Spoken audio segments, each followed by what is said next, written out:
Good day, happy people. I am Meredith and I am here with our message for Tuesday, the 7th of March, 2023. We will be using the This Might Hurt Tarot again today. And cosmically, it's a bit of a special day for us. We have a full moon in Virgo. The sun, as you know, is in Pisces. And Saturn, big old taskmaster Saturn, is moving into Pisces today. That's significant. Saturn will remain in Pisces until February of 2026. It's going to be a long ride there. Highly recommend you check out what this means for you and your astrological signs and placements specifically. It's all over the internet, so just do a browser search and find out how Saturn in Pisces has a blessing and a challenge for Aries or whatever your sign is. Check it out. All right, let's get into the reading. What's happening today in the energy environment? How are we engaging? Our first card is the Eight of Cups. What a perfect card, actually. For me, this is a card that has us look back to eclipses, recent eclipses. Do keep in mind that eclipse energy can hang with us for 6 to 18 months, sometimes longer. And what is it that makes eclipse energy so special? At the time that an eclipse happens, we are exposed to, influenced by rare and uncommon energies. With the alignment of the sun and the moon and all of the other planets at the time of an eclipse, as things come together and coalesce, all that energy rains down into our energy atmosphere, and it stimulates growth, expanded awareness, and more exploration, deeper exploration, nuances show up in our spiritual journey for us to navigate. And that's exactly what's happening here, a navigation and a good momentum on the Eight of Cups. So we're moving onward. We're expanding on our foundation. We are, as always, looking to our horizon and how we may define that beautifully and uniquely for ourselves. So we're starting out with the Eight of Cups on the day that Saturn moves into Pisces. That's, to me, significant as well. So check it out for yourself. As I just mentioned, let's see what comes with it. The Two of Swords. So, with the Eight of Cups, we're moving on from the Seven of Cups, walking toward the Nine of Cups. And what are we doing in this migration and momentum? We're pausing in the journey on the Two of Swords, and we're going inward. You notice that she's blindfolded, and you notice that her swords are crossed over the heart center. She's gone inward. She's listening to her intuition. She's listening to her knowledge and making choice and decision about what benefits her and her particular journey. So I find these two cards extremely fitting for the cosmic energy of the day. And so I feel that these two cards are suggesting to us that we also take a moment to pause and reflect on where we've come from and engage our vision and our dreams for where we are navigating to our horizon, what's in the journey for us, and also what does it mean for us specifically to experience this shift of Saturn in Pisces. What's it bringing us? Go look for that. Next card. Oh, I like this a lot. Seven of Pentacles. We had this one yesterday, if I recall correctly. This is bounty on the vine. This is abundance for us. We have a lot of resource and we're still tending it. We're still nurturing it. And specifically in this deck, the character on the card looks satisfied, content, and happy with how he has been tending this vine and understands that while it's not quite ripe and ready for picking, it's there. It's vibrant and vital, and it's exciting to see the ripple effect in motion. We saw this in yesterday's reading. We spoke about it as well, what we have to contribute to our own broadcast ripple effect and taking the moment to pause. We also have a pause here on the 7 because this character is just taking a look around at what's there, what's already there as a blessing, and will continue to bless his foundation, right? So isn't it sweet to have the opportunity to pause with oneself and have a point of reflection for where we've come, a point of enthusiasm and excitement for where we are going, what comes with this card? That's cute. Okay, there's the Knight of Pentacles on a motorcycle. I like this. This is the slowest moving knight on a motorcycle. He has the potential to go a lot faster. I don't think he's going to rush though. What's so beautiful about this knight is that he really does pay attention to detail. And I feel that that's what this pause is about. We're giving our attentiveness to the detail of our journey as we flow with this transition with this planet in a full moon. That can be quite profound for us. So there are details within the journey that we don't want to miss. This is also a message with the Knight to go the distance. Another message that we've been receiving on repeat lately. Go the distance. It's worth it. As I've mentioned recently, we've seen a bit of the 9 of Wands. It has come out several times. And that's a card of having endurance and fortitude and grit, knowing how to dig in when you really want to just throw in the towel. And I feel that we've got evidence here, not just from this reading, but some other recent readings. We have evidence and encouragement for continuing to go onward. And I feel that this pause we're seeing here on the 2 of Swords and the 7 of Pentacles, and then we migrate into the slowest night of them all.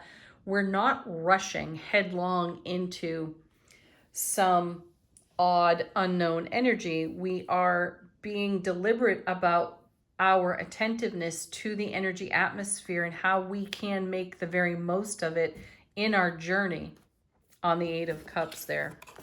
Next, we have Ace of Swords. Yes. Brilliant clarity, everlasting strength.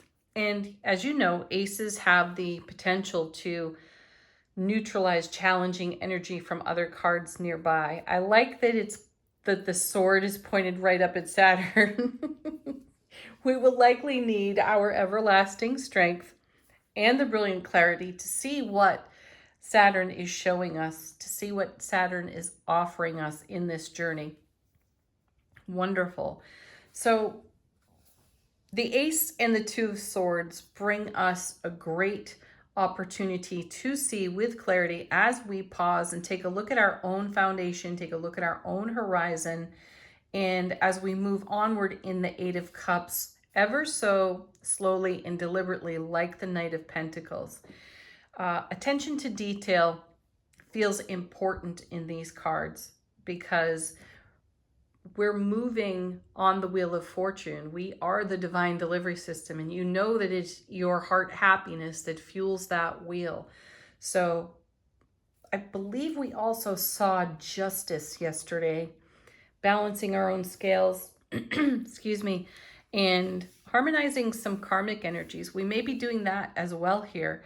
So the pause is important. Just reflect, meditate, consider, and glean the very best you can out of all that you have been in the journey with on this 8 of Cups from the eclipse energy as we move into a new position with Saturn.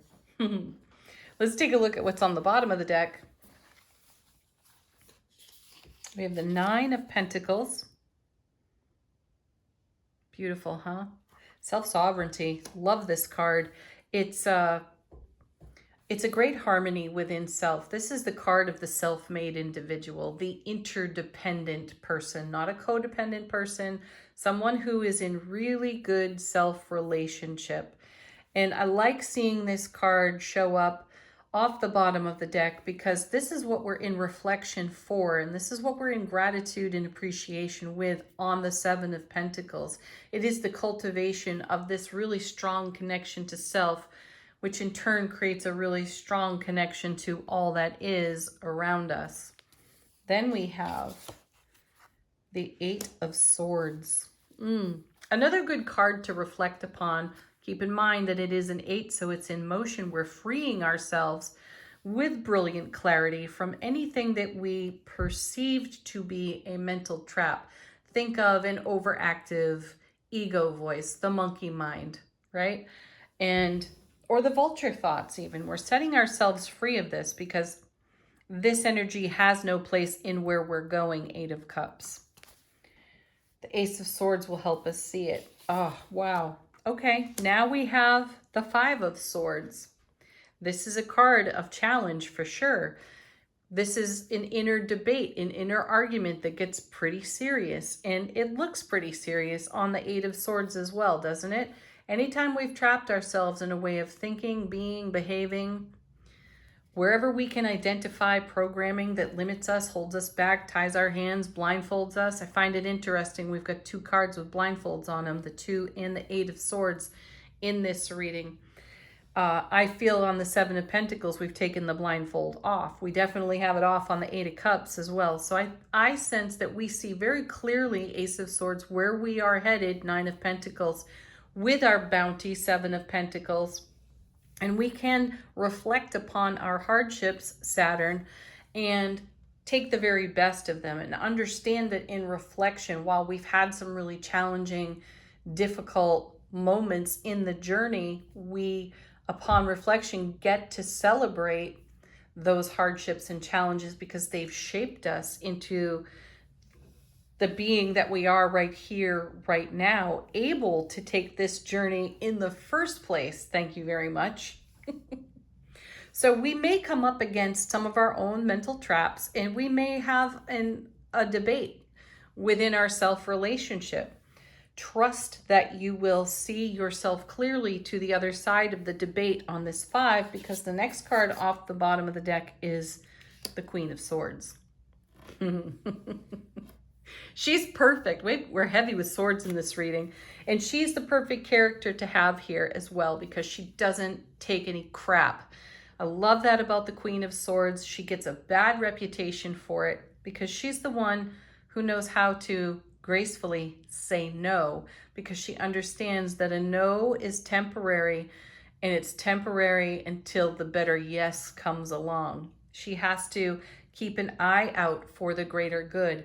And in that case, she can't please everyone. And it then comes down to self-relationship, 9 of Pentacles. You have to do the right thing for yourself in the moment, even when it's the hard thing to do. And sometimes that seems to be harsh, and other people have a reaction to that. It's not your problem. Someone else's reaction is not your problem. You're making good, wise, brilliantly clear, and brilliantly strong choices for yourself and your journey, so that ultimately everyone on your foundation, in your hemisphere, will eventually benefit from you being the best you that you can. Okay, we'll stop there with the bottom of the deck. Let's move on to Angel Answers. This is a perfect moment for you to tune in with your own guides and angels and ask for a message. Ask a question of the deck. Falling out, first card. You know it and you love it. There it is. Big happy changes. Yeah.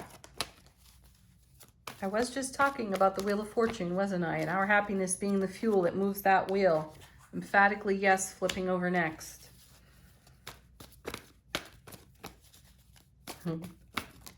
Big happy changes? Yes, absolutely. And even though we have some nice challenge cards here in the reading with the 8 of Swords and the 5 of Swords, this is the contrast we're speaking of, or that the Queen can be pointing out to us at the point of her sword. Sometimes it takes the 8 of Swords moment and the 5 of Swords moment within self-relationship for us to discover just exactly where our happiness is at. so that we can get emphatic about our journey, Eight of Cups, and where we're headed and the kind of life experience we desire to cultivate. Next.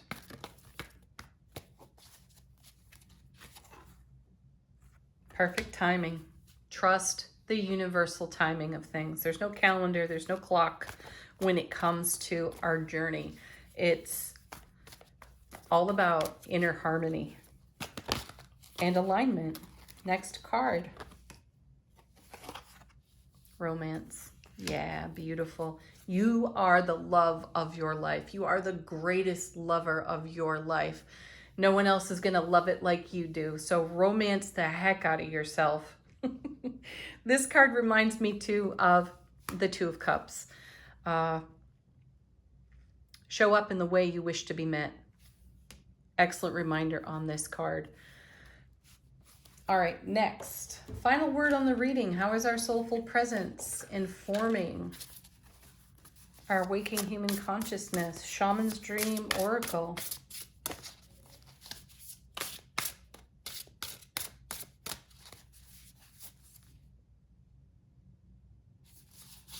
We have Dragon's Hoard, protecting the future. That's kind of a sweet card to have here, especially since the Eight of Cups is our first card in the reading.